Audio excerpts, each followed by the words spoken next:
What's good, everyone? OJ here. Welcome back to another video. Today we're going to be talking about why Nintendo still makes lower selling franchises, because there's a lot of discussion and talk online whenever we see all of Nintendo's million sellers and we see certain titles like Xenoblade, Metroid, Fire Emblem, or Bayonetta near the bottom or mid-ish of the list compared to the bigger games like Zelda and Mario and Splatoon and Animal Crossing. And some people think, okay, well, since these games don't sell as much as the bigger games, Nintendo's going to stop making them, or they're just not going to fund them anymore.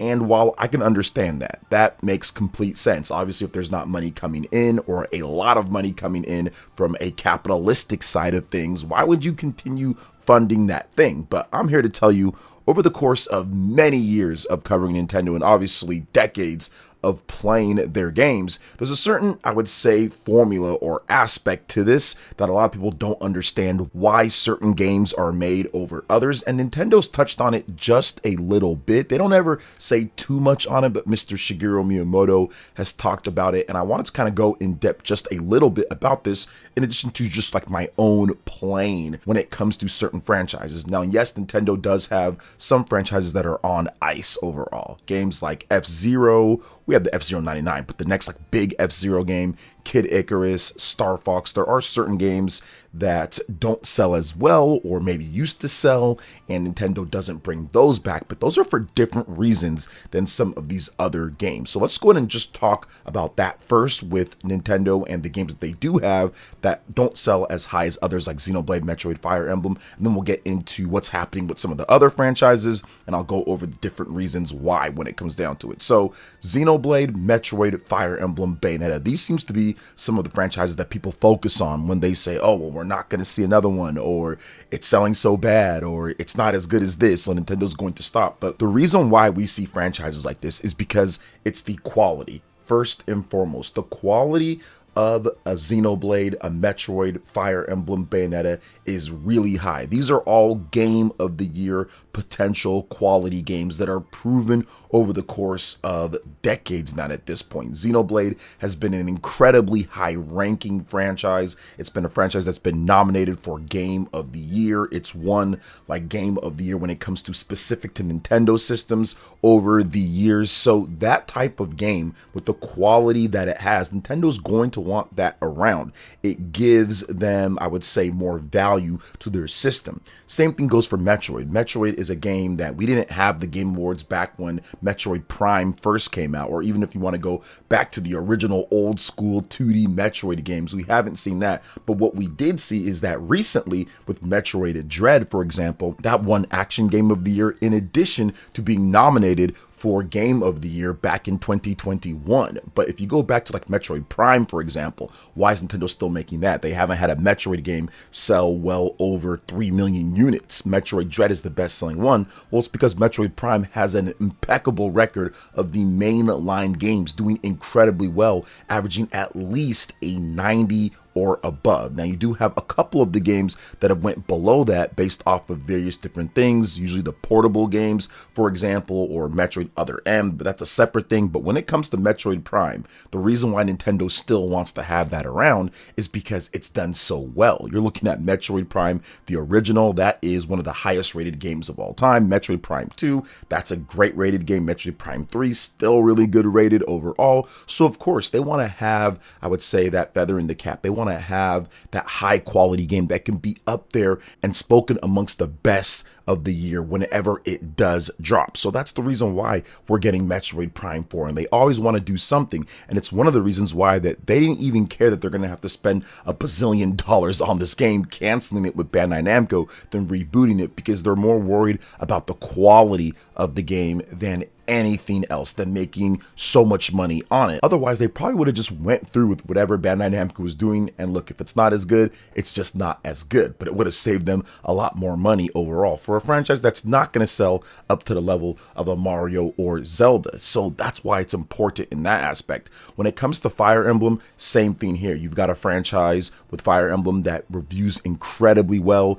that's reviewed to the point to where it can win, like back in the 3DS days, the 3DS game of the year overall. You look at Fire Emblem Three Houses, that should have been nominated for Game of the Year. It had a score that was just almost as high, right up there, high 80s, low 90s type of game. So it's another game that once again brings a high bar of quality overall, not just with the fans of that specific franchise, but also with people just in general, the reviewers overall. Bayonetta is the same thing. Back in 2014, Bayonetta probably should have won Game of the Year. If you go back and play a game like Dragon Age Inquisition and you compare that to Bayonetta 2, Bayonetta 2 is a much better game, and I think it plays a lot better. It played a lot better 10 plus years ago. It plays better now at this point, in my personal opinion, and I have played both games. So Bayonetta is another franchise that they want to keep around because the quality of it. The original Bayonetta game, 90 plus rating, at least on Xbox. You look at Bayonetta 2, Bayonetta 3, not quite as good, but still a really good game overall that was nominated at the Game Awards and also adds that bar of quality to their lineup of other types of games. So those are the reasons why you're still going to see games like Xenoblade, Metroid, Fire Emblem, Bayonetta in the mix for Nintendo. Now, yes, Nintendo does have stuff like F-Zero that's been gone for a bit when it comes to major titles, Kid Icarus, Star Fox, but those have had a rough or bumpier patches in terms of reviews and sales compared to the games that we're talking about. So I do think that once a great idea comes in for these three franchises and they can put together a solid proposition from some developers, I think that's when we're going to see F-Zero, Kid Icarus, or Star Fox come back. Now, another thing, it's variety. Nintendo has a certain style to their games that people look at. Usually family friendly, bright and colorful, these type of things, but all of these franchises that I talked about, why they still make them with Xenoblade or Monolith Soft Games, Metroid, Fire, and Bayonetta, they all add something different, have a different visual flair or style, a bit more dark or gritty. So it adds that type of variety that you want to your lineup in order to get people's eyes on your system, because all of these are going to be exclusive when it comes down to it. So when you combine that with the quality, in addition to having a variety of different types of games, it creates a successful hardware ecosystem that people want to buy into, even if that game itself doesn't sell so many copies. So I think that's another huge reason why Nintendo still makes these games, because it adds a lot of quality variety to the lineup to where everything just doesn't feel kind of samey overall. Because Nintendo's franchises, for the most part, you've got Splatoon, Mario, Zelda, Animal Crossing, Pokemon, kind of the big hitters that people kind of play a lot. But then these games are kind of the opposite of those games. So I think it creates a good dynamic of having quality and variety in the mix for people, some of the core gamers, to go out there and say, okay, the Nintendo Switch or whatever Nintendo's making is worth picking up overall. Now, I do think that ideas and momentum also play a part into this. Anybody can pitch an idea within Nintendo when it comes to maybe having a new F-Zero or new Kid Icarus or Star Fox, but it's got to make it past that meeting, that table. And I just don't think some of the ideas maybe for some of these other games haven't made it. But the ideas for Xenoblade, for Metroid, for Fire Emblem, for Bayonetta, those all work really well. Those all flow. There's a decent game plan put together and presented to Nintendo's higher ups, so therefore they get funded. So the ideas and the momentum that create the quality overall is another reason why Nintendo keeps making these, because the ideas behind them are so great. And as you can see, obviously with the review scores, people really do enjoy these franchises. So those are another thing that Nintendo actually looks at quite a bit when it comes down to it. What's actually being put in front of them? How can it be funded? How long it's going to take? These are all things that are a big part of the reason why these games continue to get funded overall. And once again, it just adds that value to the system that a lot of, I would say, Nintendo's higher ups want. They want that variety because they know good and well that yes, these games aren't going to be like the other ones when it comes to sales that they have, Nintendo's biggest ones. But as long as Nintendo can sell 10 million copies of Mario Kart World Plus, or they can sell millions of copies of the next big Zelda game and Super Smash Brothers and all of that, that can cover the rest of the stuff, which Miyamoto even said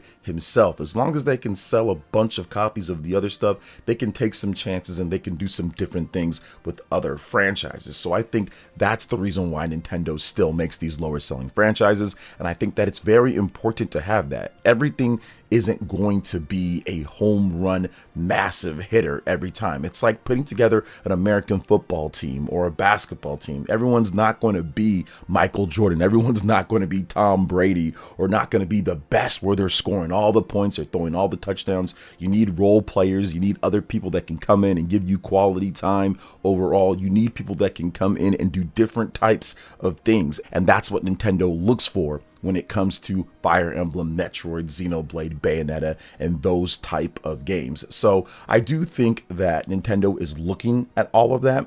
And overall, if you're looking at the franchises that are coming up for the Nintendo Switch 2, we've got Fire Emblem already announced. Fire Emblem's Fortune's Weave, which seems to be an either prequel or sequel to Fire Emblem Three Houses, the best-selling Fire Emblem game of all time, which that did pretty good. I think it's probably like around 5 million units now at this point. We don't have any updated sales numbers, but yeah, it was over 4 million beforehand. So I do think that that is going to be interesting to see. We'll see what Monolith Soft does when it comes to Xenoblade. They probably have a new IP coming up.